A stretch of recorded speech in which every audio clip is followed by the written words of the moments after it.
Thank you, everyone. Welcome to today's episode of SwaCon. Thank you so much for joining us on a Friday evening. Today, I have the privilege of hosting Dr. Shruti Rajagopalan, who's a senior research fellow at the Mercatus Center at George Mason University and a fellow at the Classical Liberal Institute at NYU School of Law. Shruti has a broad area of interest, which ranges from the economic analysis of comparative legal and political systems, and her research interests specifically include law and economics, public choice theory, and constitutional economics. Without any further chatter, let's directly go into the topic for today, which looks at public choice theory. Shruti, all over to you. Thanks so much, Sourya, and thank you, Venki. It's a pleasure to be here as one of the members in the marathon of SwaCon. And the task that I was given for today was an introduction to public choice and politics without romance. So that's what I'm starting with. I'll just get right to it. I don't think it requires much preamble. Can you see my screen share? It's just loading, Shruti. I'll let you know when it's, Okay. It's on. Okay. So you can see the slides? Yes, Shruti, we can. Excellent. Thanks so much. So I want to start with a story. And I got this story actually from when I was teaching economics. I used to use Principles of Microeconomics by Tyler Cowen and Alex Tabarrok. And this is a story about shipping convicts from England to Australia. So as we know, many people joke that Australia is sort of founded on British convicts.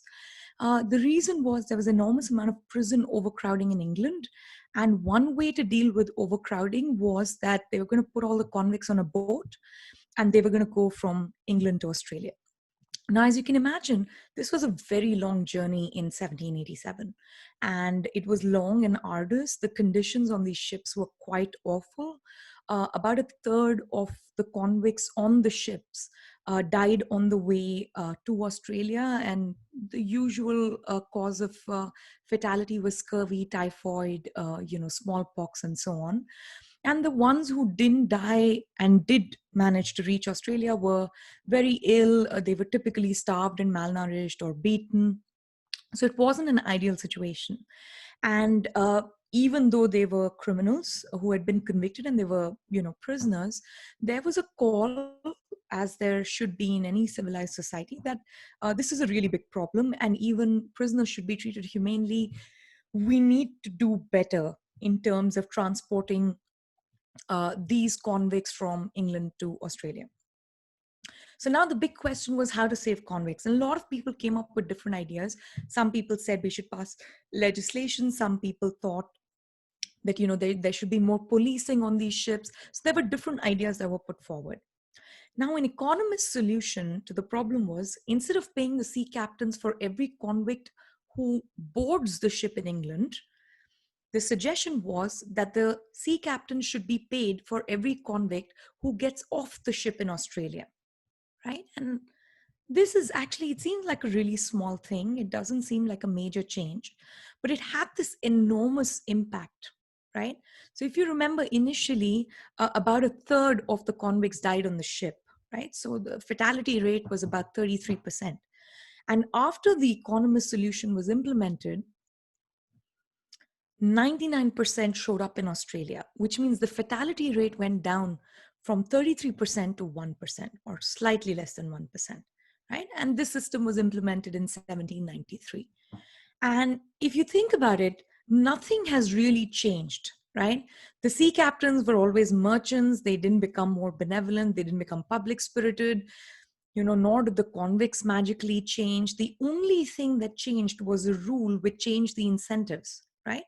The moment you pay sea captains based on how many healthy passengers are delivered, it was in their interest to ensure that the passengers are actually healthy and that they survive, right? Because if they didn't survive, then the sea merchants wouldn't get paid, in which case they wasted the journey. So the economist solution, the magic of it is, it aligns self-interest of the sea captains with the social interest, right? And this is what is involved in designing a good system. Now, why is this important? And why do I begin the story of politics without romance or public choice with this? Because the core assumption of public choice is that all individuals, including political actors, are self interested, right? So, this is an assumption we transport from economics to other disciplines. In this particular instance, in the case of public choice, we transport the economic way of thinking to politics, right? And economics gives us a very simple toolbox. It gives us certain set of assumptions such that people are rational, self-interested, etc. And then it tells us what kinds of equilibrium or equilibria emerge from these assumptions in certain institutional settings. So what we do in public choice is that we take the assumptions of economics, we apply it to a political setting, and then we try and have a discussion on what could be the possible equilibrium outcome, whether we're talking about an electoral outcome, we're talking about a bureaucratic outcome, we're talking about a rent-seeking outcome, and so on. So this is also known as a theory of government failure, because the moment one assumes that all political actors in government are not just public spirited, but are also self-interested, right? There's a really crucial, important assumption that we're changing. The moment we assume that about actors in politics and actors in government, then we need to be concerned about a whole new set of issues. And there are things like rent seeking in the political economy. How do you get certain kinds of rent seeking outcomes, which is, the institutions that concentrate benefits and dispersed costs? Something known as the transitional gains trap. I'll get to it with an example in just a minute. The problem that Bruce Yandel described as one of bootleggers and Baptists, when strange bedfellows get together and not so great government outcomes follow.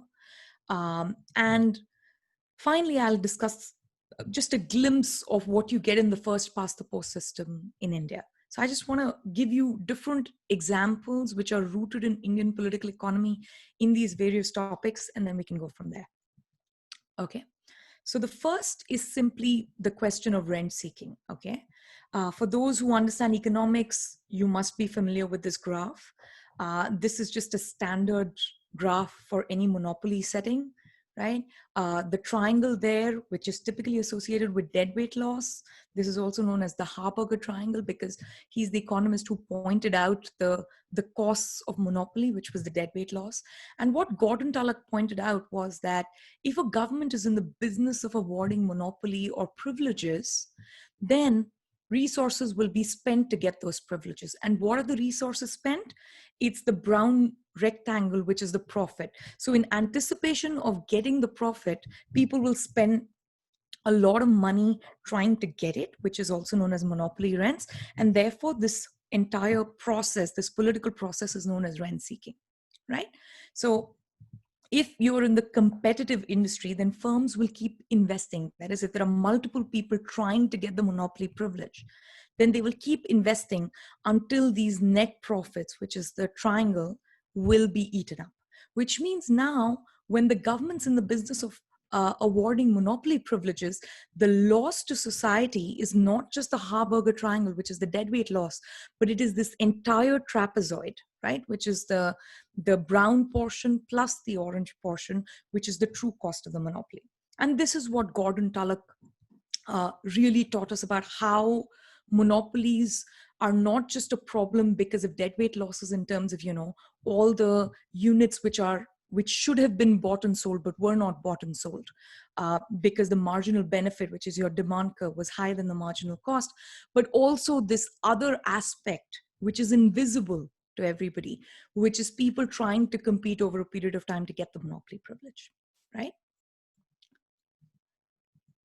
So I want to discuss the rent-seeking element and apply it to one particular kind of problem, which is farmer distress in India because of APMC. This is the Agricultural Produce Market Committee. This is there in various states in India. And what the Agricultural Produce Market Committee really does is it creates small territorial monopolies as the only spots where a farmer may sell his or her produce. And there are a few things which are really unique about produce, most important being that it's perishable, and India doesn't have very good systems of warehousing and storage and transportation. So if the access to the mandi is denied even for a short period of time, you can really exploit farmers because you can completely destroy a harvest by cutting off the access to the market, right? So there are some aspects to the APMC. First, typically, of course, it varies a little bit in states. Farmers must sell their produce to that particular market committee, right? That particular mandi through the system. But a larger market for any farmer means that more consumers can compete, right? But APMC will prevent this. They will prevent consumer competition in trying to get the farmer's harvest because the farmer can only sell in that region, right? And how do you figure out which mandi to sell to or who runs a particular mandi? All mandis require a license, which the government hands out.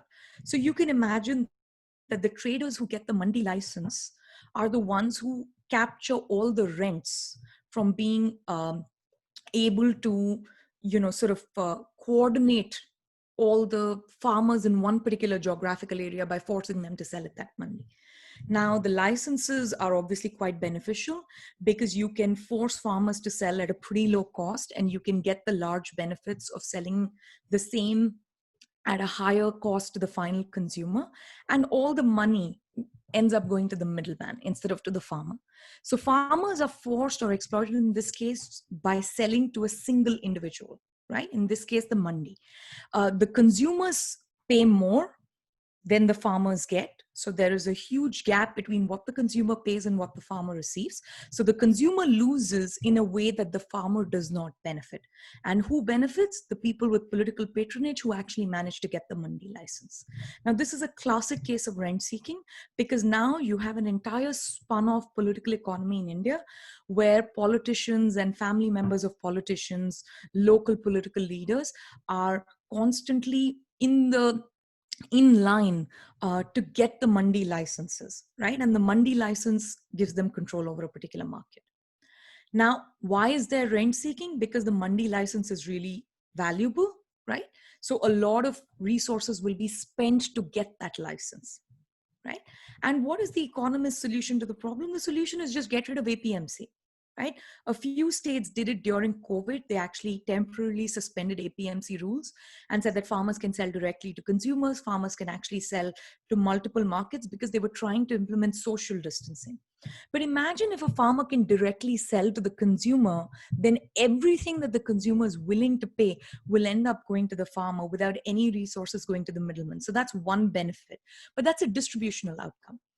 The allocative outcome in terms of the benefit is because now there is no middleman who is benefiting, no resources will be spent to acquire the license to be that monopoly middleman, right? So that's the important part of the solution in terms of getting rid of APMC. Now, we've seen that it's not so easy to get rid of the APMC. And this is because of another concept that Gordon Tullock talked about in a different paper. And this concept is called the transitional gains trap. Okay. Now, imagine system A, which is the mandi system where the farmer just sells directly to the mandi or the middleman. And imagine system B, where a farmer is allowed to sell to anyone of his choice, right? Directly to the consumer, can sell to a retail outlet, can sell to a mandi, can sell to all of the above, right? So there are lots of options for the farmer. Now, all of us agree that system 2 is better because it reduces corruption, it reduces political patronage. We also like the distributional outcome, which is that farmer actually gets better price for the harvest. And it is also better outcome for a lot of consumers who would like to buy directly from the farmer. Right? So there are many consumers who like farm to table. They like to go to a particular kind of farm or organic farming. They like to have an association with the person who produced the food. So there are lots of reasons why system B is set better than system A, aside from just the allocative efficiency of getting rid of the rents that are sought or the resources that are spent in rent seeking. However, it is not so easy to transition from system A to system B, even if we all agree that system B is better. And the reason it is not so easy to transition is that in system A, in moving from system A to system B, there are going to be some winners and losers, right? And the winners in this case are consumers and farmers, and the losers in this case are all the mandi middlemen who also happen to be politically connected. But because it is harmful to the existing mandi operators, right, and they have invested some money in acquiring the license, the amount of money they paid for the license was based on an expected future stream of income, which, they would have made from operating the mandi license. Now, all of that is lost. And because there is a fear that that will be lost, they will really fight any change to APMC rules, right? Because they've already invested money. Now, there is a similar transitional gains trap. The classic example is taxi cab cartels, right? We know that the taxi medallion is quite costly to acquire because the rents or the income stream associated with it is very high, because only people with a taxi medallion can actually fly a taxi in New York City. And so people used to pay a lot of money to get the medallion. Now, if you've paid a lot of money to get the medallion, it's in your interest to fight any institutional change which will make the taxi medallion lose its value. So this can be sort of applied to various different contexts, whether it's New York City taxi cabs, whether it is APMC mandis, but the idea is the same. So you want to transition from system A to system B, but there is a trap, and the trap is that the losers in moving from system A to system B will not be compensated, and therefore they will fight the transition. Now, I want to give you another example of farmer distress in India, which is to do with this kind of rent seeking. It's a slightly different idea based on one by Bruce Yandel. So now, one of the things we need for farmers is, sort of like Jack and the Beanstalk, right? You have conventional seeds, and they give you a particular kind of yield. And you have genetically modified seeds, which magically, using the same resources, the same land, less water, less fertilizer, less pesticide, gives you a much higher yield, right? Now, we know that technology can save farmers. We know that farmers want this technology. And yet, we have lots and lots of restrictions on genetically modified seeds in India. And now you need to look at the political economy of why this is happening, right? So the government's banned the use of technology, even GMO seeds, which are safe in other places, including some places like Bangladesh, which is right next door.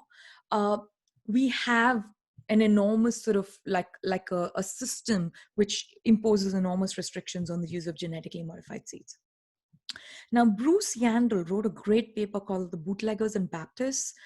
It's a classic paper in the public choice literature, and it was written for the southern states. So imagine a state like Georgia in the United States, and they cannot sell alcohol on Sundays, right? And the reason they can't sell alcohol on Sundays, or at least the ostensible reason, is that it's the day of the Lord, and one must not consume on that particular day.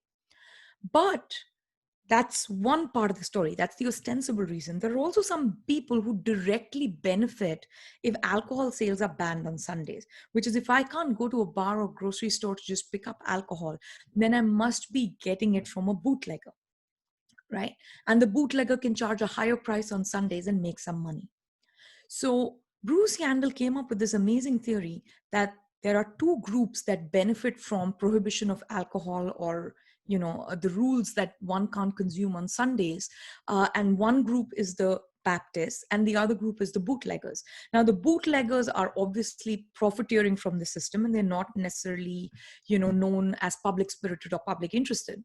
But the Baptists are public spirited and public interested. They are not doing this for their own interest. They genuinely believe in the principle. And what ends up happening is there is a strange sort of alliance, or there are strange bedfellows who are fighting for not having alcohol consumption on Sundays. You would normally not put bootleggers and Baptists in the same camp, but they end up being in the same camp because both of them are lobbying for the same thing. And something similar is happening with GMO seeds in India, right? Now, the anti-GMO Baptists are typically middle-class people who believe in organic farming, and they think that, all seeds should be traditional. They're worried about the externality element or the pollution of one seed type variety going to another. They don't want a standardization of seeds, and so on and so forth, right? So there's a very loud group, And if you look at these people, they're usually not farmers. They're usually people who live in big cities. They have nothing to do with farming. And they think that using these seeds is a bad idea, right? So this is the bootlegger, or these are the Baptists, right? Now there are bootleggers, and the bootleggers are manufacturers of pesticides, right? Because we know the genetically modified seeds actually requires farmers to buy less pesticide. It's actually in some sense environmentally safer, but the people who lose the most from bringing in genetically modified seeds in India are pesticide sellers, they're fertilizer sellers. So in this particular instance, the Bootlegger Baptist Alliance is actually very, very straightforward. If you know, in India, we have rules for corporate social responsibility, and firms are supposed to spend about 2% of their profits, and they're supposed to give it for a corporately social responsible cause. And this is what has led to a direct alliance between the bootleggers and Baptists in this case. So you have pesticide industries who ostensibly, to reduce their guilt and to, appear socially responsible, give money to anti-GMO groups saying that we're trying to save farming and we're trying to be socially responsible. But what they are in fact doing is preserving a market for their pesticides, which may actually make the consumers and the ecology and the farmers worse off, right? So this is a battle that's going on. The bootleggers are completely invisible. It is the Baptists who are visible. Most people associate, anti-GMO movement with someone like Vandana Shiva, who is, on all the news channels talking about ecological farming and organic farming. But the people who are behind this is really this photograph, right? I want to move on to the next idea, which is normally in democratic processes, or when we think about government, which is elected by democracy, we're thinking about majoritarian politics. But very often we also have the tyranny of the minority going on, right? And why exactly, or how exactly do you get the tyranny of the minority? Now, think about something like open defecation. This is the global chart for open defecation. This is a few years old. India now claims to be open defecation free. By the way, we know that we still have about 30% households in rural areas which are not exactly open defecation free. They don't use toilets. They still defecate in the open, right? So India is not as red as it used to be, but it's still pretty orange even today. Okay.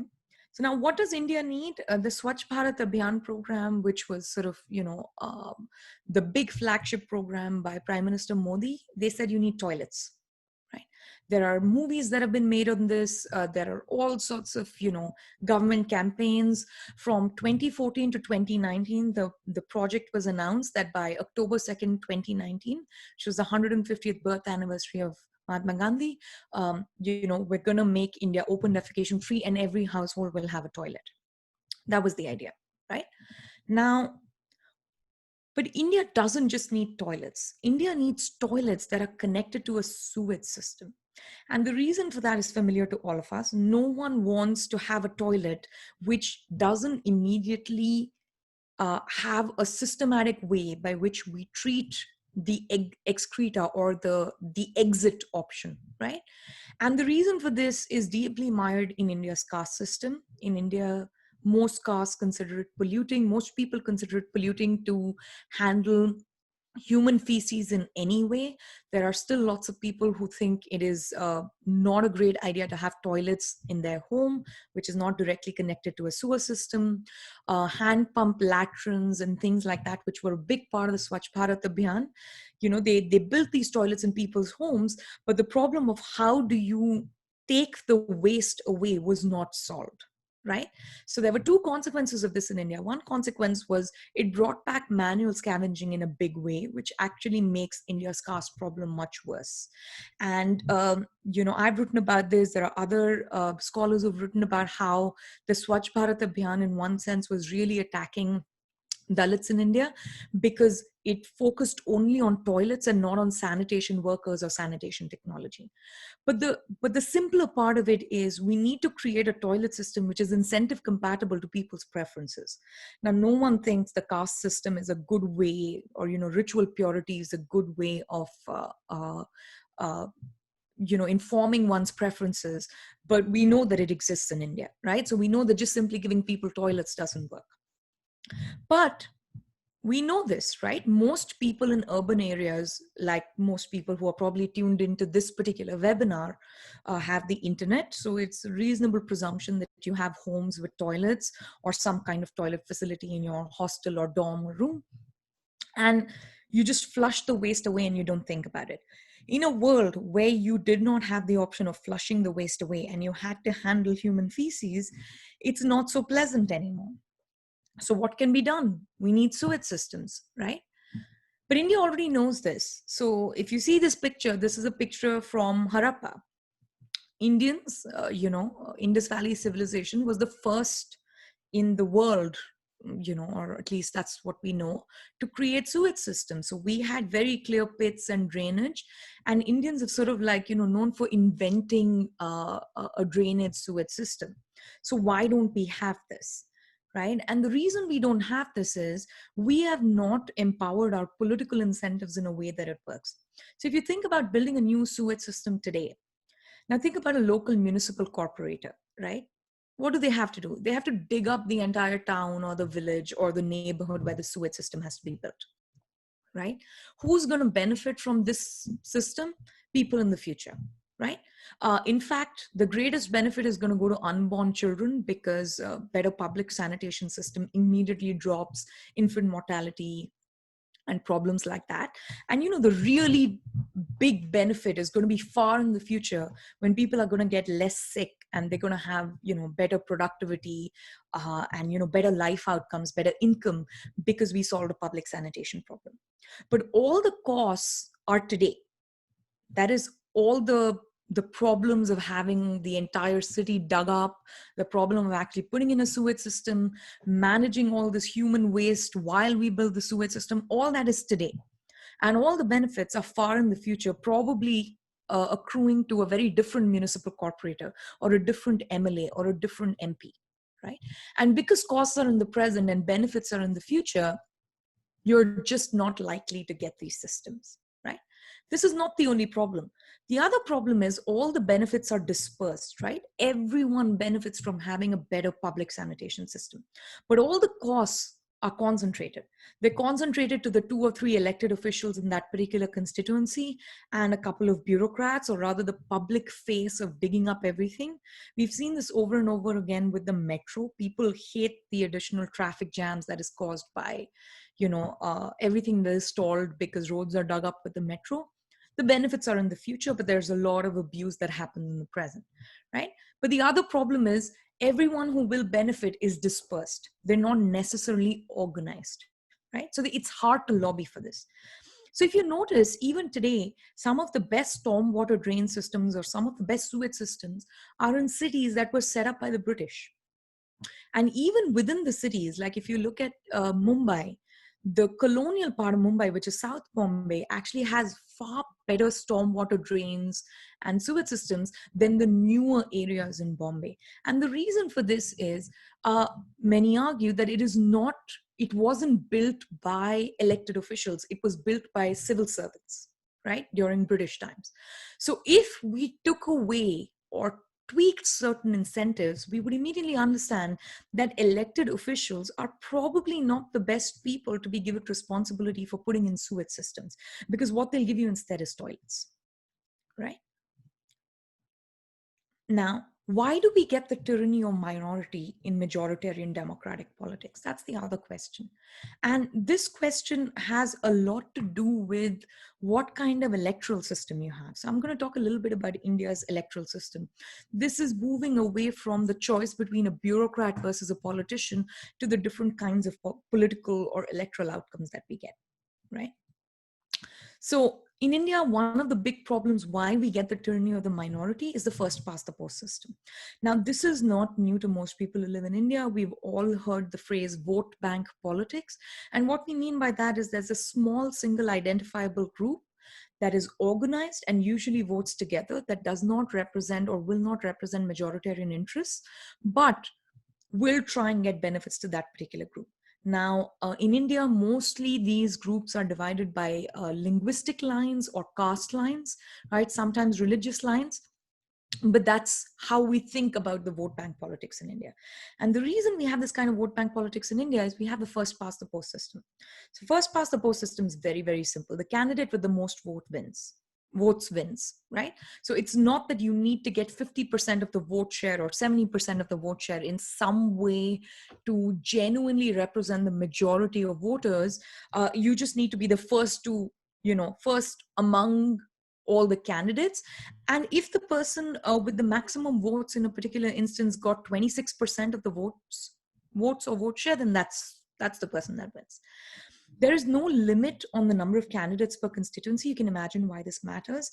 There are very few electoral constituencies that have this problem at the parliamentary level, but sometimes you can have up to 50, 60 candidates who are contesting in a particular constituency. These candidates, the only sort of cost to them of contesting is that they lose their deposit if they don't get a minimum number of votes. So that's the only sort of constraint. Other than that, there is no real constraint. If they just crowd up the arena. Now, most candidates win by a reasonable margin, but we do have constituencies, parliamentary constituencies in India, and you can get this data on the Election Commission website, who win the constituency by getting, say, 12% of the votes, 15% of the votes, right? So another way of thinking about these candidates is 85% of the voters did not vote for them, right? They voted for someone else. But because they were disorganized, right, rather unorganized, and they did not get together to decide on an alternate candidate, and their votes got spread out because of this first past the post system, the person who got 15% of the votes does end up winning, right? So in the first past the post system, you can actually have a kind of electoral equilibrium where it is beneficial to the candidate to pander to a small, well-organized minority and still alienate a very large majority, but manage to get elected, right? So that's really what we have. Now, what is the equilibrium outcome of this? So now, if you look at the first past the post system in 2019, the vote share across India, right? You understand the vote share is how many votes did BJP get versus Congress get of all the votes that were polled, right? Now, the vote share of the BJP is 31%. The vote share of the Congress is 19%, right? But the Lok Sabha seats of the BJP is 282 and the Lok Sabha seats of the Congress are only 52, right? So a lot of people in a lot of constituencies may have voted for Congress, right? But one important consequence or the equilibrium consequence of the first past the post system is if Congress is systematically getting, the second highest number of votes or the third highest number of votes in a lot of constituencies, then that impact will be magnified in terms of Lok Sabha seats, right? Similarly, if BJP, even though it's getting only 10% more votes than Congress or, 12% greater vote share than Congress, if they manage to still capture the number one spot in a lot of constituencies, it's going to have a magnified impact in Lok Sabha. So if you notice, the difference between the vote share of Congress and BJP is only about 12%, right? But the difference in the number of Lok Sabha seats between Congress and BJP is about 40+%, close to 50%. Right? So only 10% of the seats went to Congress in Lok Sabha and a little over 50% of the seats went to BJP. So it's like a 40% difference. So 10% difference in vote share can be magnified into a 40% difference in Lok Sabha seats. Right? It's a massive difference. So why am I calling this a tyranny of minority? Now, BJP is clearly not the minority in the sense that they still got the highest number of votes, right? But in each constituency, they are not representing a majority of the voters because that's how the first past the post system works, right? And this is not just true for the BJP, it is also true for any past government in India. So I'm just going to run through a couple of elections with you. So you can think of BJP versus Congress in the 2014 elections, which was also Prime Minister Modi's government. In this case, Congress got, little 19.5% of the vote share, BJP got 31%, right? And once again, there was a huge difference in, I think I got the number of BJP seats in 2019 wrong. I apologize for the error. So the 282 seats is for 2014. They got more than that in 2019. Uh, so now the Lok Sabha seats in the 2014 term were 44 for Congress, and the BJP seats were 282, right? So again, this 12% difference leads to a big magnified impact. Now go to the UPA government in 2009, right, where the roles are reversed. We know Dr. Manmohan Singh formed that government through the UPA alliance, right? Now you have BJP getting 18% of the votes, right? You have Congress getting 28% of the votes. So you can see you still have this 10% difference between the vote share of the government versus the leading opposition party. But in this particular instance, the BJP did much better than Congress did in recent times, because the difference in parliamentary seats is not as big, right? It's 116 seats, which is about 20% of Lok Sabha, versus 206 seats that went to Congress, right? Which is about 40% of Lok Sabha. So the 10% difference in vote share leads to about a 20% gap in parliamentary seats. You can see in more recent times, it's led to a 40% gap. The same 10-12% difference in vote share leads to a 40% gap, right? So you can have electoral equilibria which are very different from what the actual votes that are counted say. Now, this is not a question of, lots of people say, oh, only 30% voted for BJP. Actually, only 28% voted for Congress in the term before that. So it's not about BJP versus Congress. It's a question of first past the post system. In any first past the post system, you can get away with a relatively small vote share, far below 50% of the votes cast, and still have greater than 50% of the voting seats or the representative seats in the lower house, right? Why does this happen, right? Now, you all hear, this is obviously a pun or a take on the convenience versus an inconvenience store. So in a convenience store, you can normally go and you can pick whatever you want, right? So if you look in the picture, which is bundle hand versus bundle lotus, in bundle hand, you have eggs, right? In bundle lotus, you have more vegetables. You don't have that much eggs and dairy, right? So now let's say there is bundle hand versus bundle lotus, and I must pick between the two, right? I don't get to pick individual items. I may want bread and I may want milk, and I can want both different discrete items within each bundle. Or I may hate bundle hand because it has bengan, right? The least favorite fruit for most people I know. Or I may love bundle lotus because it's got apples, but I'm not in a position to pick individual things, right? So now apply this to politics. I may have liked certain aspects of Dr. Manmohan Singh's government, but I may have also disliked certain aspects of Manmohan Singh's government. And when I went to the polls, I was not in a position to pick and choose. Same thing with, those who were challenging Dr. Singh's government, which is Prime Minister Modi's candidacy and his platform.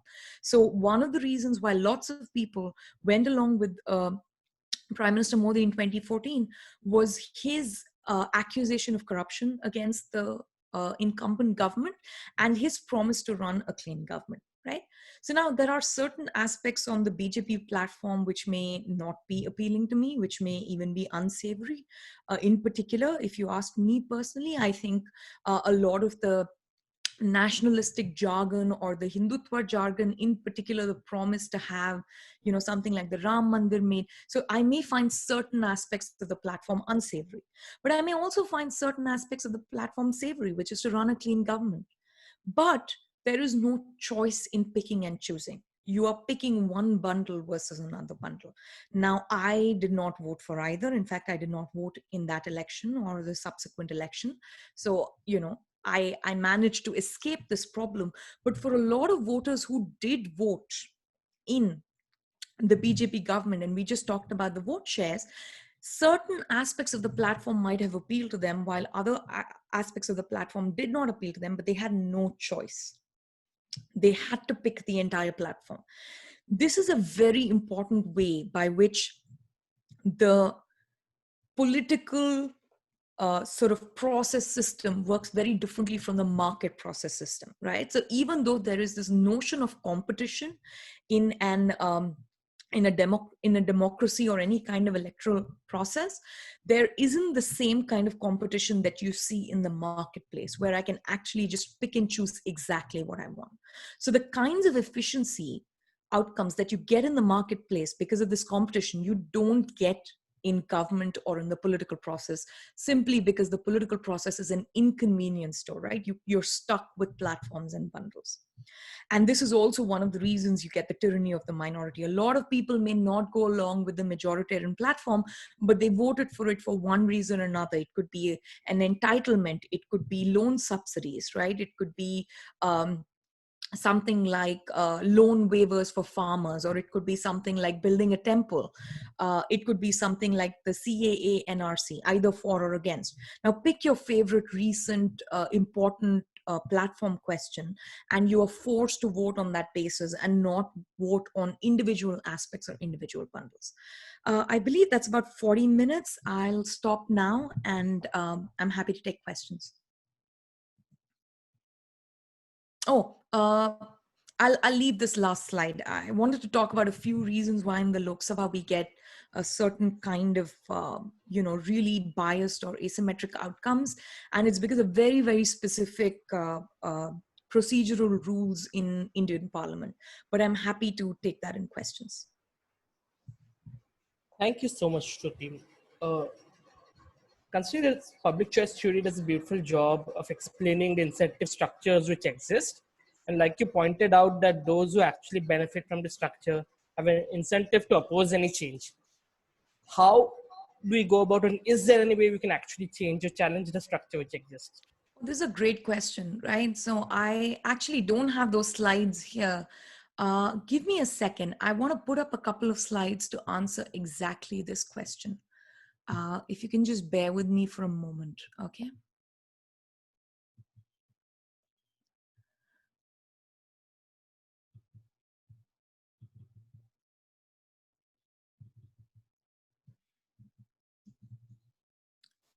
Sorry, just bear with me for a moment while Yeah. I get these slides up. I'll keep talking through it meanwhile, okay? One of the really interesting things that happened with the bootleggers and Baptist movement for farmers, right? I was talking about the GMO problem, right? One really incredible thing that farmers did, I don't know how many of you have been following the news, is they decided to go on a farmer satyagraha and expose this bootlegger Baptist unholy alliance between the bootleggers and Baptists. And what the farmers did was they said, you know what, we're going to go ahead with our particular kind of farm satyagraha. We're going to plant the seeds that we want to plant, right? Do whatever you will, right? We don't care. This is what we're going to do. And it was really an incredible outcome that came out of it, because once you plant GMO seeds, right, and the farmers say we're doing this satyagraha, it is very, very hard for any policeman to arrest farmers. Now imagine arresting poor farmers who have huge loans, who are struggling with their loan payments, and all they want to do is use better technology. And imagine opposing them by actually arresting them. It's not a very what can I say? It's not a very politically wise outcome, right? So one really incredible thing that happened was we managed to get this. I think I have these slides up. We managed to get this great, sort of breaking of bootleggers or Baptists or calling the bluff based on this, right? So I'm just going to start the. Can you see my slide share now? Just waiting. It hasn't loaded yet. Okay. I think it'll Yeah, it's loaded. load Yeah. in. Oh, perfect. Okay. So I want to slide here, right? So this is, you can become the Baptist, right? So that's the idea. You want to break the unholy alliance between the bootlegger and Baptist. One way to do it is to get the higher moral ground, right? So this is what they did. This picture is from about a year ago. And the farmers in Maharashtra and Gujarat, they said, we're going to put in GMO, genetically modified seeds. And they're taking pictures, right? They called the satyagraha. They didn't do it surreptitiously. They actually did it for everybody to see. And now try, uprooting this. So there are two choices that the government has, right? One is they can stop them and arrest them in this moment. Now does not look good for the government to arrest farmers who are only planting seeds peacefully. The other thing that they could do is they say, okay, let them have the satyagraha. 6 months later, when they harvest, I can uproot the harvest, or I can sort of, forfeit the harvest. That is also not a very politically sensible outcome. So you can change the cost for the regulator by saying, I'm going to do this, you do what you need to do to enforce the law, right? So they did this by sowing BT cotton. And then by the time the harvest happened, the harvest was so good that it is very, very difficult for the government to say, oh, we're going to take away this huge benefit that you got from sowing BT cotton, right? So this picture, if you see, this is a news item by on December 30th, 2019. It's not that long ago.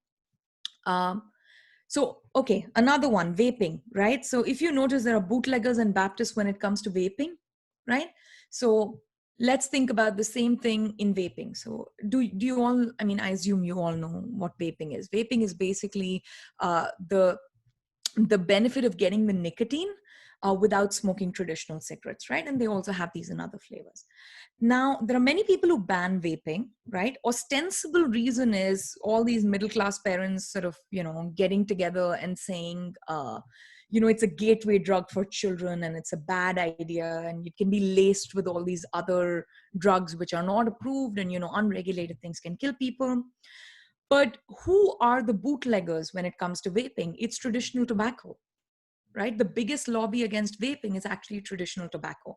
In India, who is that lobby? The biggest tobacco company in India is ITC. But incidentally, the bootleggers are also the government, because tobacco is a huge source of revenue for the government. So they want traditional tobacco to exist.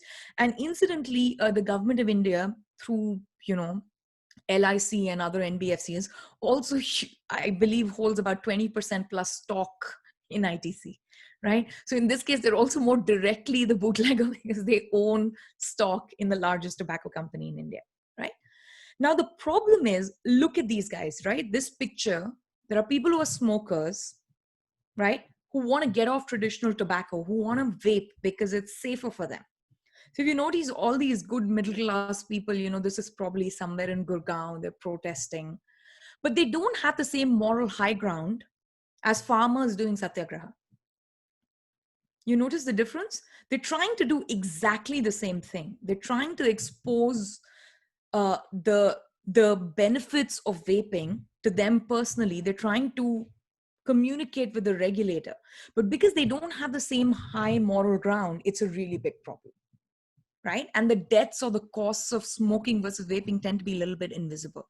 So when you're trying to, now I don't claim to know everything about political campaigns or satyagraha campaigns, but there is a way to design these issues in a way that you can break the tyranny of the minority, right? And some people get it right and some people get it wrong, or some kinds of movements get it right and some kind of movements get it wrong. I talked to you about the New York City cartel, right? There's a picture of the New York City cab cartel. A few years ago, I remember when I started teaching principles of economics at SUNY, I used to ask, how much does a taxi cab medallion cost? And this was 7-8 years ago, before Uber became a big thing. And at that time, the going rate for a taxi cab medallion was $850,000, right? The highest that a taxi cab medallion had ever been sold for was just a little over $1 million. Right? It's an enormous amount of money to pay for a taxi cab medallion. Today, it's going for about $50,000, right? And the reason for it is Uber, right? So Uber came in. Now, why do you need a taxi cab medallion? Because that's the only way to pick up someone off the street, right? You can run a car service, but the benefit of having a taxi medallion is you get to raise your hand and stop them at the street, the way we pick up an auto rickshaw or a taxi in India, right? That benefit is not given. Now, Uber made it irrelevant. Now the car service can find me. I don't have to call and explain where I am. In India, sometimes I know you still have to call and explain where you are. But mostly they find you. You don't need to stand in the middle of the street looking for a cab anymore. That's what broke the cartel. Now, obviously, there was the transitional gains trap. As you can imagine, in New York, Bill de Blasio tried to bring in restrictions on how many Ubers could be in New York City at any given point in time, right? So they tried to cap the number of Uber cars so that there would be little less competition for taxi cabs, right? Because the more Uber cars are easily available, the thicker that market, the more the taxi cab is effective. Now, Uber did something extraordinary. Now, imagine it's the same problem. All the benefits are dispersed because all the Uber users are all over New York City. They're unorganized, they're not coordinated, right? So the benefits are dispersed, the costs are concentrated to the people who own the medallion. It's a classic transitional gains trap problem. But Uber did something very, very clever. Okay, you've all seen the Uber app, or I assume most of you are familiar with the Uber interface. This is a picture of the campaign Uber conducted when Bill de Blasio brought in the restriction. So if you notice, always there's the, Uber regular, Uber pool, Uber X, Uber Black, Uber Eats, you have all those different buttons. If you notice, the first button in both photographs is de Blasio. That's the mayor of New York. So they said, when you look at the de Blasio button, if you notice in the picture on the right-hand side, it is a 25-minute wait and you don't see any cabs or any Ubers nearby, right? If you pick the regular Uber, it's 1.5x surcharge, but the wait is only 3 minutes, right? And then it's not there in this particular picture. Below this, they had a little button which said, if you disagree with the de Blasio plan, tweet to de Blasio. So you just press that button and it directly tweeted to de Blasio. In a matter of 24 hours, de Blasio's Twitter page crashed and they had to roll it back. They had to roll back the cap on Ubers. Now, what was Uber's really creative thing? They reduced the cost of people coordinating, right? All the 5 million users of Uber spread across 5 boroughs of New York City who don't have time to coordinate. Now, we all want Uber, but we don't have the time to coordinate. We don't have the incentive to coordinate. But if you just made me press one button after you indicated to me how much I would lose, right? 3 minutes versus 25 minutes, I'm willing to press a button and spend a couple of minutes tweeting. I do that and the problem goes away. So there are creative ways of doing it. I don't know the solution to each and every problem, but it's not always about just changing the rules or going to Supreme Court. There are other ways of trying to break, the tyranny of the minority. Sorry for the long-winded answer, but I think it's a really great question that was asked, because I think this is sort of the root of the rent-seeking political economy problem in India. Thank you so much, Shruti. That properly explains a lot of problems that you normally would have with the incentive structure and all. And thank you for also talking the model argument there, because if I recollect, the vape ban thing, it got stopped when somebody went to the vaping companies went to the court and had to get about it. The normal people's protest didn't do anything at all for it. Exactly. Right. So people need to go to court. So sometimes court solves the problem. But again, notice the court is a different kind of tyranny of the minority, right? Instead of trying to get everyone in Lok Sabha organized or everyone in Vidhan Sabha organized, we go straight to the court where it's going to be 2 or 3 judges who are going to, cut through the democratic process. And the reason sometimes we like courts so much is because they cut through the democratic process. But remember, we also hate courts sometimes because they cut through the democratic process. They don't genuinely express the preferences of the people.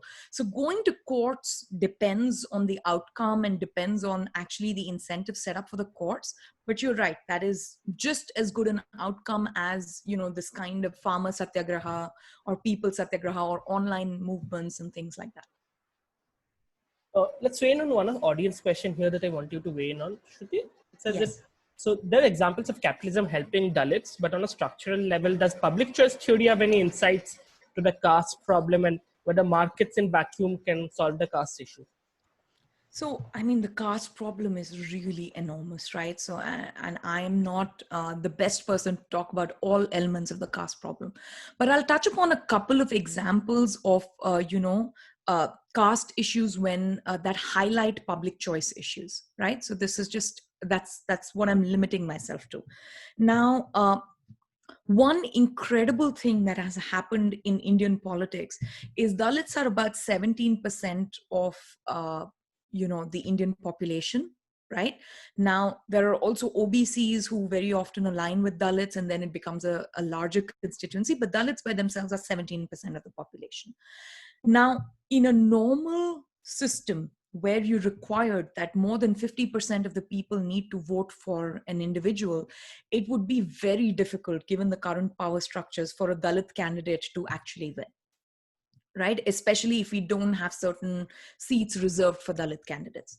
But in this particular instance, the first past the post system helps Dalits, right? So it is actually beneficial in pushing together or pushing forward a movement where there is a hugely historically oppressed or disadvantaged minority. But because the minority has an incentive to get organized, it's got a common identity, they can still actually challenge the power structures, right? So I would actually say the first past the post system is, there's also a positive side to it, right? It manages to get people who are historically disadvantaged minorities elected, right? Now, whether we like certain candidates or we don't like certain candidates, that's a normative question, right? But if you phrase the question as a positive question, we would like more representation of Dalits in parliament or more representation of Dalits in Vidhan Sabha, you can actually get it, right? Mayawati was the chief minister, popularly elected, democratically elected chief minister of India's largest state, and Uttar Pradesh is almost the population of Brazil, right? So this is no small feat. Now, can you imagine 80 years, 100 years ago, someone from the Dalit community becoming the chief minister, right? It used to be difficult for Dalits to even get elected to a single seat, right? Or to get elected to a position of power, if not through, the democratic politics, any position of power where there was even like one Dalit position that was reserved for them. It used to be impossible. And now you have an entire Bahujan Dalit vote bank, right? Which is organized, which actually uses the first past the post system to place their agenda on their table. And remember, this is all done peacefully. This is done through the democratic process. They're not doing anything undemocratic, or at least, unconstitutional given the Indian system. So I actually think, the first past the post system, now, if you think of it from the point of view of Dalit rights, it's a great outcome that we have seen, right? We've actually seen Dalit leaders get elected. So I would, that's my thumbs up for the first past the post system. Now, let me give you another example where we have had a certain kind of public choice or constitutional incentive structure which is disadvantaged Dalits. Now, if you remember the original reservation system in the Indian constitution was for Dalits, SCs and STs, right? And when I say Dalits, I mean Dalits and Adivasis, combined together. So it was supposed to be for 15% for Dalits, 7.5% for Adivasis. So, put together it was 22.5% for the Dalit Adivasi community. Now, there's lots of debates on, this was supposed to be a temporary measure and so on. Now, let's just assume this was a permanent measure, but it was only for a historically oppressed and disadvantaged community. Remember, I'm using the word historically oppressed and disadvantaged, not just any minority, not just any disadvantaged group, not women, right? Not anyone who's disadvantaged because of geographical area. It was very, very specific constitutional measure that was only meant for Dalits and Adivasis. Now, the benefit was quite large, right? So there was reservation in educational institutions, reservations in jobs. So the Dalit community actually got a benefit, right? Now, of course, it's not spread across the whole community. There are some members who were more educated, who got more of the benefit. So that's a different debate. But the benefit was supposed to be only for them, right? But if there is such a big benefit that exists and the government can hand out that benefit, then we know from Gordon Tullock's, theory of rent seeking and so on, that a lot of people are going to lobby for that privilege, right? And then two sets of things happen. So the first thing was what happened after the Mandal report, right? This is OBCs or other backward castes, right? These are typically not Dalits. That is, they were not outside the caste system. They were not untouchables. They were not Adivasis, but they were bottom of the caste system, right? And they still had terrible health outcomes, terrible socioeconomic outcomes. So it's not that this was not a disadvantaged community, but they were not initially recognized as a historically oppressed or disadvantaged community. But the OBCs, because of the Mandal report, there was this question that was raised that the OBCs are actually not as well represented in the Indian political structure or the job structure or the civil services structure or, educational institutions and so on. So OBC rights became a big issue in the 80s and 90s. And if you notice, they got together as a group, right? And they lobbied to get the benefit, which in this case was 27% reservation. Okay. Now, one of the things that happened was that the judiciary imposed a limit. They said reservations cannot be more than 50%, right? Now, what did that limit do? Any new group that wants the reservation is going to infringe upon the rights of the existing incumbents who get the benefits of the reservation, right? So the only way to politically play this game is to keep increasing the limit, right? And this happened in places like Tamil Nadu, but the Supreme Court sort of put a kibosh on it and they said you're limited to 50%, right?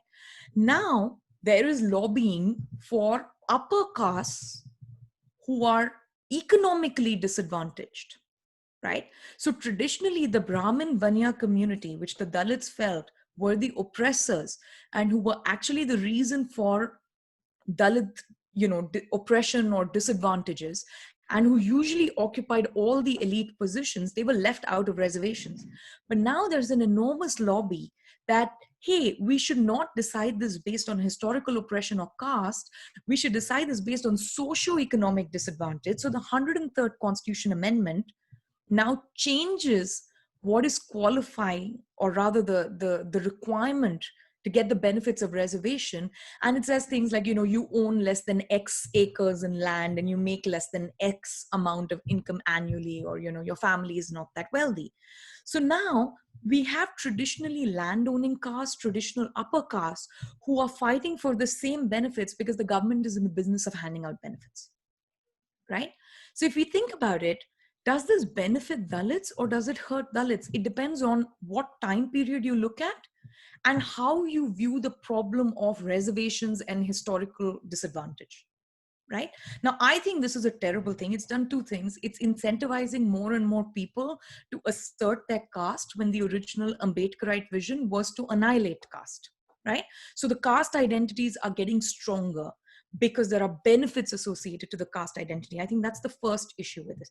The second issue is that, frankly, we as a country, we have gone way beyond the original domain of reservations and what the purpose of reservations was, right? It was supposed to lift a historically oppressed community which did not get access to public spaces, which did not get access to a public school, public water source, did not have any voice in policing, did not have any voice in governance, right? We have veered so far from that original theme that today upper caste post the 103rd Amendment can, get the same benefits as someone who comes from a poor Dalit family, right? So we've changed and what was the incentive of changing it from historically oppressed to socioeconomic? It was because there was a huge pot of gold at the end of it. And the pot of gold is a government job, right?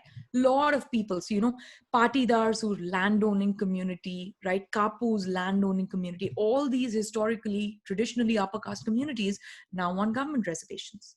So this is the way I would use public choice. There is no single way by saying, this is how public choice addresses Dalits. You have to look at individual routes, right? And if you notice, all of these reservations, a lot of these battles were fought in the judiciary, right?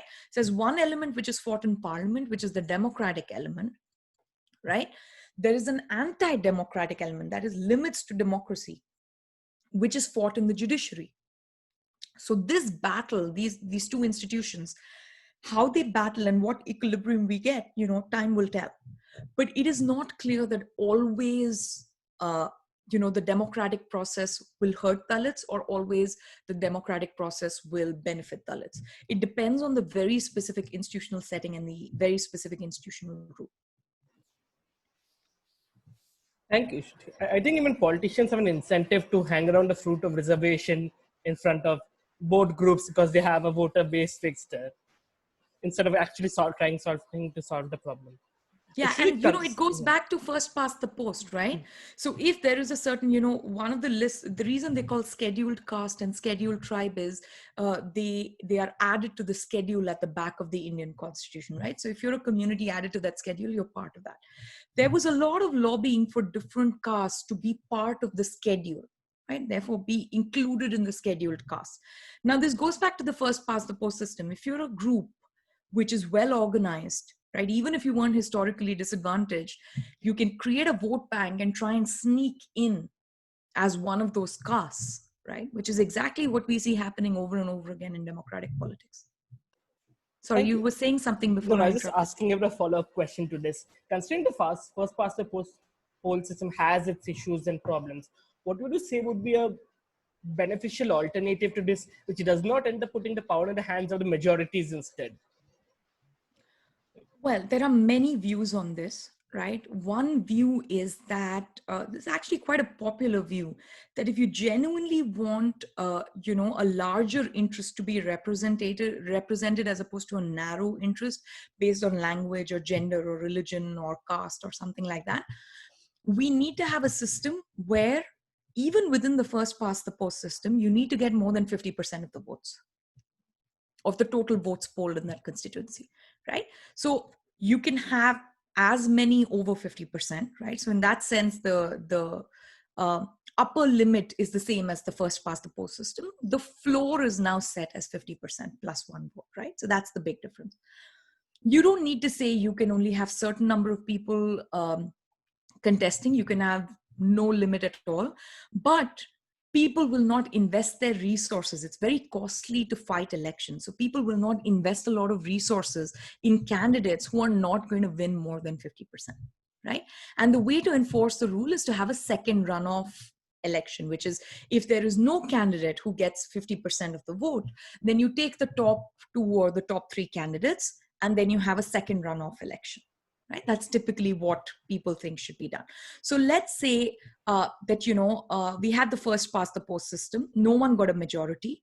Candidate A got 22%. Okay. Candidate B got 18%. Okay. So candidate B got 18% when they were fighting against all candidates, right?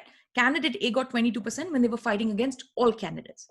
Now, in the second runoff, only candidate A and B will fight against each other. But now it's possible that even though candidate B got lesser votes the first time, they might get more than 50% the second time, right? Because remember, candidate A only got 22% of the votes, right? Which means there was 78% of the people who did not vote for candidate A. And a large chunk of that 78% may mobilize and vote for candidate B. So what happens when you have a second runoff, right? You don't strictly have the first past the post system. You insist that at least one candidate should get more than 50% of the vote.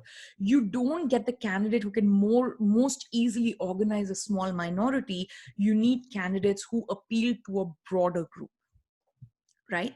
Now, this has advantages and disadvantages. So I'm just describing the positive process to you. The normative outcomes depend, right? Now, in a normative outcome world, it may be very difficult for women to get elected, right? It's wholly possible that if you have a strict requirement that more than 50% of the votes polled have to vote for a particular person, you may drastically reduce the number of people who are willing to support women. Or rather, it takes 50, 70 years to get to a point where a majority will support women, right? You may get the same thing for a Dalit candidate. You may get the same thing for a Muslim candidate, right? So there are traditional minorities who may just not have a seat at the table at all, right?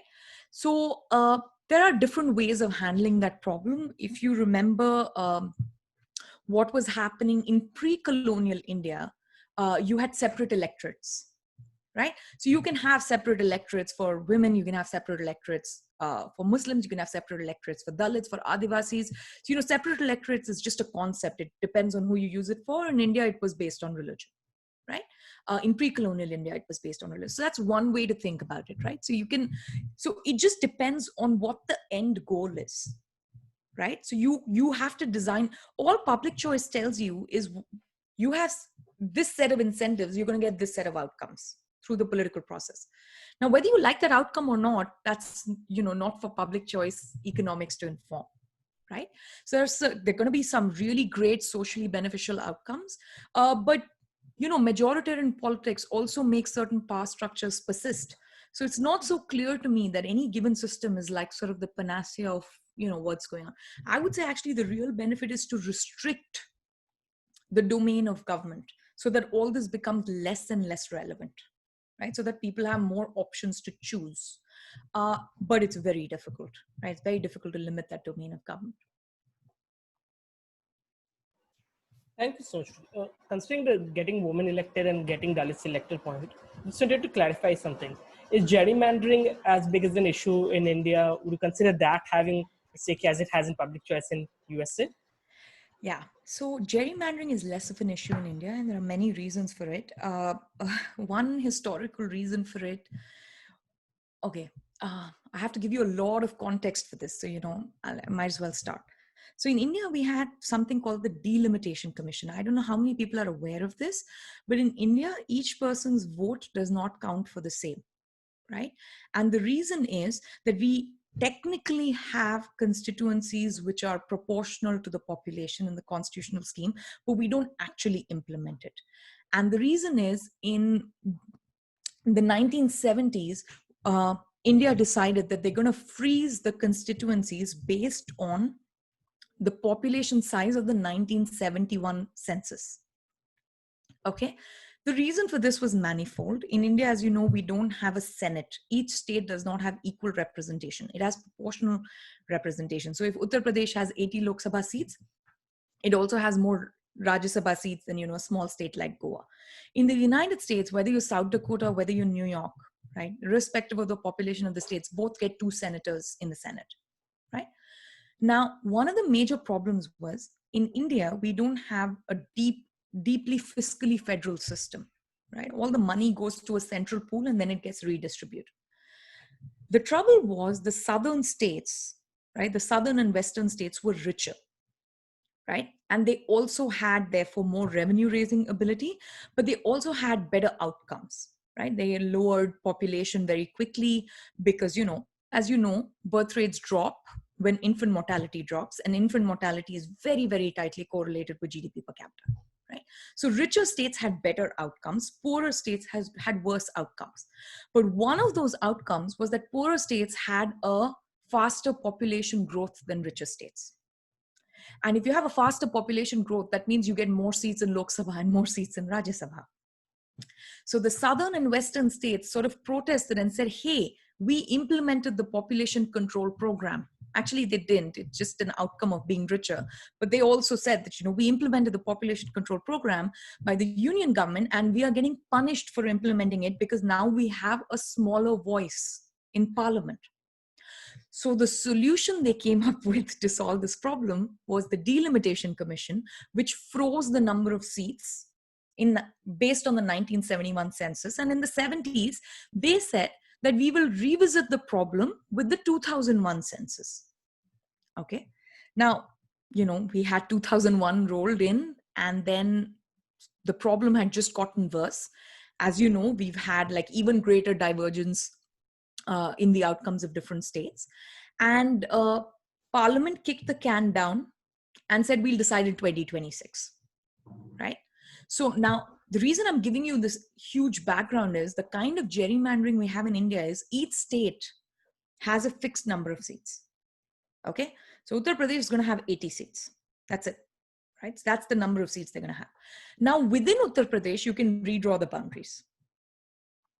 Right? So it's not really based on population that you have gerrymandering anymore. So it's not that, urbanizing areas will have, so if you're within the state, the urban area might get the constituency, but across India, we don't have gerrymandering based on population, right? Because the Delimitation Commission controls it.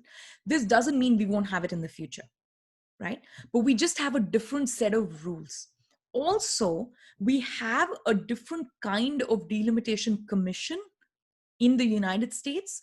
In every state, it's different, right? So the gerrymandering committee in every state that redraws the line is completely different. So even within the United States, you don't have a homogeneous outcome. Different states draw it in different ways, right? In India, you have a single commission, right? So you would likely have a little bit more consistency because India is just less federal and more centralized than the United States is. So even in a world one day when you do get gerrymandering, right? You do get political push for redrawing boundaries. You're not going to get it as much as the United States in terms of variation. You're going to get a very uniform outcome. And when it's a very uniform outcome, it means a lot of different states have incentive to get together and try and rig the system, right? So sometimes that's successful, sometimes that's not successful. In the US, a very small number of people are in charge of controlling it. Right? So this is really not this. So it's not so much about US versus India, or, Indian politicians are better than US politicians. Nothing like that. They're all equally self-interested. They all want to maximize votes. The only difference is the institutional structure, which determines what is a constituency and how many people are in a constituency. Now, if you think about it, a constituency in Tamil Nadu has about 60% of the voters that a constituency in Uttar Pradesh has. So we already have a certain kind of gerrymandering, right? In the sense that you're more likely to win in certain constituencies than other constituencies because each voter's vote does not count for the same. This is a pretty well-kept secret in India. I don't know how many people know this. And states but, do redraw their constituencies, right? States can and do redraw their constituencies. Of course, it goes through the Delimitation Commission, which is, in charge of that. So that does happen. But you know that within state lines, there is less of an incentive because, a lot of our voting happens based on linguistic and caste minority.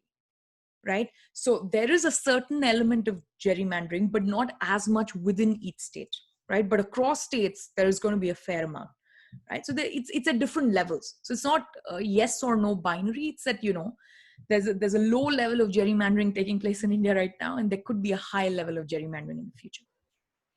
Thank you so much, Shruti. I know we have extended a lot beyond the time. Thank you so much for that, Venkatesh. Shruti, I had one final question that I'd want your thoughts on. Yeah. In your slide about the Inconvenience Store, you talk about how we have different bundles where we don't have anything, right? Considering how we are supposed to be electing politicians and not parties, right? How do you think we can go back to actually electing a candidate and ensuring that the candidate sticks to whatever we want them to do instead of having to vote for the bundle itself? Is there any system, any way so we there can... are two levels of this again. There are things that make the system worse and there are things that make the system better. So in India, we have an awful thing called anti-defecation law, right? That makes the bundle problem way worse than it is, right? So let me take a step back. So the first level of the bundle problem is I am choosing my representative for my constituency, but I'm also choosing the representative in parliament. Right? So if you notice in India, parliamentary elections are becoming more and more like presidential elections in the sense that all parties immediately put up a face of who is going to be prime minister. And a party or a coalition that doesn't put up a face for who's going to be prime minister is at a disadvantage, right? This wasn't always the case in India.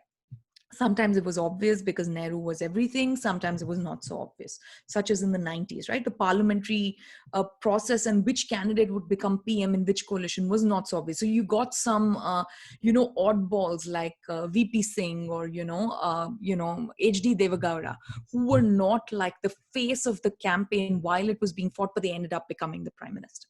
So you have this kind of outcome. So one way of thinking about this is if you are thinking more and more about what the union government controls, and as a voter, you want Prime Minister Modi's platform versus UPA, Prime Minister Manmohan Singh's platform or Rahul Gandhi or whoever was supposed to be the face of UPA, right?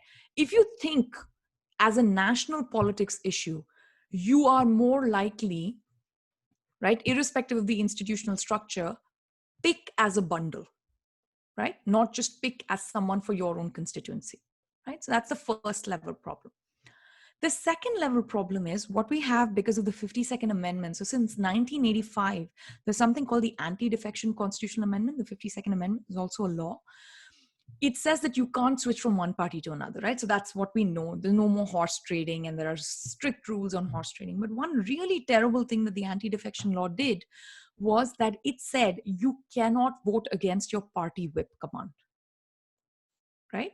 So irrespective of who I represent, I might represent someone in one particular constituency and they may have nothing to do with, loan waivers in Uttar Pradesh, right? Or they may have nothing to do with a particular matter in Rajasthan or a port being built in Vishakhapatnam, right? They may have no skin in that game. But if the party whip gives a command that you have to vote with a particular issue, they have to vote for that issue, right? And the penalty is you can even get suspended from Lok Sabha. And so it's a very severe penalty. So in India, you have bundling at 3 levels. Level 1, there are 2 candidates, right? None of them are going to give me an individual thing. They're like a composite, right? They stand for a particular platform. I can't pick individual. Level 2, I'm not just voting for my constituency, I'm also voting for the parliamentary outcome. And then level 3, which is this anti-defection law, because of which the parliamentary outcome is now completely uniform, right? If you're a BJP MP, all you're going to do is vote with the BJP platform, which is whatever the cabinet says it is, right? If you're a Congress MP, all you're going to do is vote for the Congress platform no matter what. So if you notice, there are lots of things that BJP introduced, which were old Congress platforms, like, something like GST, right? If you remember, the Chidambaram ministry is what brought GST to the forefront and what designed it, right? And at that time, BJP was kind of against it, okay? And when the BJP wanted to push it forward, the opposition party, just by, in this particular case, there was a certain, the Congress MP, especially in Rajya Sabha, said, we're going to support it. But there are lots of things like land reform, where Congress, which would have been on the other side previously, just because it's in opposition, will now oppose the motion. So we don't get a... Aadhaar is the same. So we don't get a system where, well, Aadhaar is also different. It's a money bill. It didn't have to pass Rajya Sabha. You can sneak it in, right? So remember, money bills can bypass the bicameralism check. So Aadhaar has multiple issues with it. I was just saying that even that was also an idea which UPA would have had supported earlier. Exactly, right? UAPA laws, UPA got it themselves. Exactly. So it's something they would have supported. They would have blocked it in Rajya Sabha. So the NDA government passed it as a money bill, right? Just to prevent this. So you have like sort of 3 levels of this problem of the inconvenience store in India, right? One level, which is just, there is no political candidate who's going to perfectly reflect your preferences. Second, your local MP also needs to be your national MP, and the union government is getting greater and greater control over people's lives. And third, which is this kind of, constitutional, political, parliamentary politics, which is now completely drawn along party lines, not because that's how the original constitution intended it, but because of the whip system and the anti-defection law. So actually, I think the anti-defection law needs to go first. And then you're going to get more candidates, even within a party, who will vote their conscience and vote the preferences of their constituency. Thank you so much. That brings us to the end of this. But before we closing, do you tell us if there are some opportunities in all of the Mercatus Center of George Mason University for young libertarians and students who are interested in classical libertarian philosophy? I would actually say that the Mercatus Center has excellent resources, right? Just go to their website. Pretty much everything that they put up in terms of the research papers and the news articles, everything is completely free and it's completely ungated. So I would say it's a great resource to start looking at things. Another excellent resources, which is Mercatus Center and Marginal Revolution University combined venture, is Marginal Revolution University, right? So I can send you the links. Every single MRU video is completely free of cost. So a lot of the things, and this is also written by Alex Tabarrok and Tyler Cowen, who are the authors of Marginal Revolution. They are like, sort of some of the foremost public choice thinkers that we have. They're professors at George Mason University. They're also affiliated with the Mercatus Center. So I would say a great place to start for young libertarians, just start looking at what is out there, right?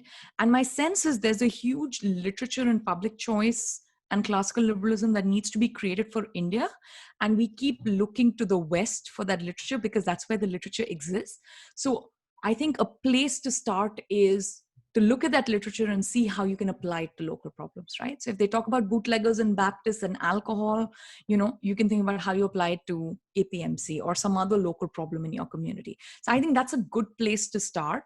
And, you're always free to write to us. And hopefully when COVID lifts, we can have more engagement, with all the Indian students. Hopefully we'll have you back in India again speaking live soon. That'll be great. Thank you so much, Shruti. It was a pleasure. Thanks so much. Thank you, Swatantrata. Thank you, Venki, and your entire team. Yep.